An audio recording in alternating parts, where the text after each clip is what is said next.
নমস্কার বন্ধুরা, গ্রাম বাংলার রান্নাঘরে সবাইকে স্বাগত। আজকে আপনাদের সাথে একটা নতুন ভিডিও শেয়ার করব। আজকে আপনাদের সাথে শেয়ার করব দই কাতলা।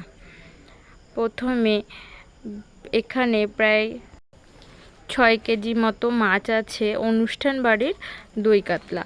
6 কেজি মাছ ভালো করে ধুয়ে রেখেছি, নুন হলুদ মাখিয়ে মাছগুলো ভেজে নিচ্ছি।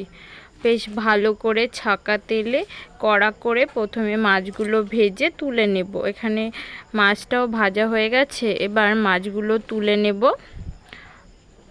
সব মাছ ভাজা হয়ে গেছে, একটা বড় গামলায় মাছগুলো তুলে নিয়েছি। যে কোনো অনুষ্ঠান বাড়িতে এইভাবে দই কাতলা রান্না করে দেখবেন। প্রথমে কড়াইয়ে সর্ষের তেল দিয়ে এখানে গোটা গরম মশলা, তেজপাতা, শুকনো লঙ্কা ফোড়নে দিয়ে দেব।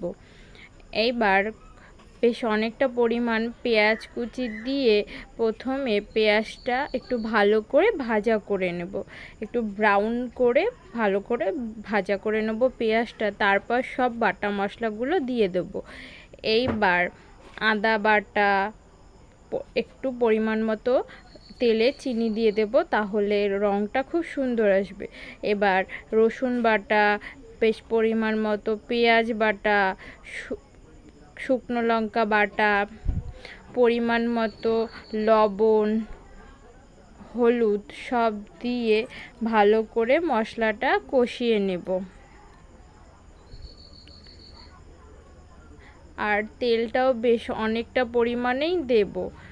দিয়ে মশলাটা একটু ভালো করে কষিয়ে এবার আদা বাটা, জিরা বাটা, ধনে বাটা দিয়ে সব বাটাগুলো দিয়ে আবার একটু বেশ ভালো করে আবার কিছুক্ষণ কষিয়ে নেব। মশলাটা একটু ভালোভাবে কষালে বেশ রান্নাটাও ভালো হবে। এবার একদম পুরো খাঁটি গাওয়া ঘি বেশ অনেকটা পরিমাণে দিয়ে আরও ভালো করে অনেকক্ষণ ধরে মশলাটা কষিয়ে নেব। এইবার একটু ভালো রং করার জন্য কাশ্মীরি লঙ্কার গুঁড়ো দিয়ে দেব। দিয়ে বেশ আবার ভালো করে নাড়াচাড়া দিয়ে ভালো সব একসাথে মিশিয়ে ভালো করে মশলাটা কষিয়ে নেব। এবার একটু কিছুটা পরিমাণ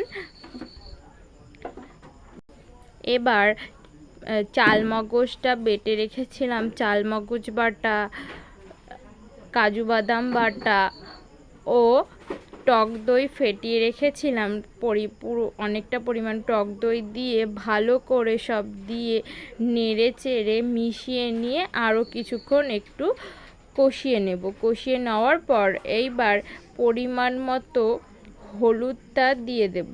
হলুদ দিয়ে এবার ভালো করে নেড়ে চেড়ে, কিছুটা জল দিয়েছিলাম, এবার নেড়ে চেড়ে মশলাটা আরও কিছুক্ষণ কষিয়ে নিলে এবার পরিমাণ মতো জল দিয়ে মাছগুলো দিয়ে দেব।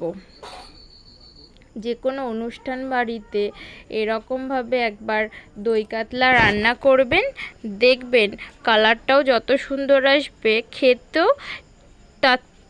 ঠিক ততটাই ভালো লাগবে। সব কিছু কষেও গেছে, ঝোলটাও একটু ফুটে গেছে, আরও কিছুক্ষণ ফুটিয়ে এইবার সব মাছগুলো দিয়ে দেব। দিয়ে ভালো করে যখন একদম ঝোলটা পুরো গামাখা গামাখা হয়ে যাবে, হালকা গ্রেভি থাকবে, তখন নামিয়ে নেব। নামানোর আগে একটু গরম মশলার গুঁড়ো দিয়ে দেব। এই গ্রেভিটা যখন একদম হালকা একটু শুকিয়ে যাবে, অল্পই গ্রেভিটা রাখবো, তখন এবার গরম মশলার গুঁড়োটা দিয়ে কিছুক্ষণ ফুটিয়েই নামিয়ে নেব। আর এইভাবে একবার বাড়িতে দই কাতলা রান্না করে দেখবেন, ভীষণ ভালো লাগবে। আর কেমন লাগলো রান্না করে খেয়ে অবশ্যই কমেন্টে বলবেন। আর ভিডিওটা যদি ভালো লাগে তাহলে একটা লাইক, কমেন্ট, শেয়ার ও চ্যানেলটি সাবস্ক্রাইব করে পাশে থাকবেন। আর সম্পূর্ণ ভিডিওটি দেখার জন্য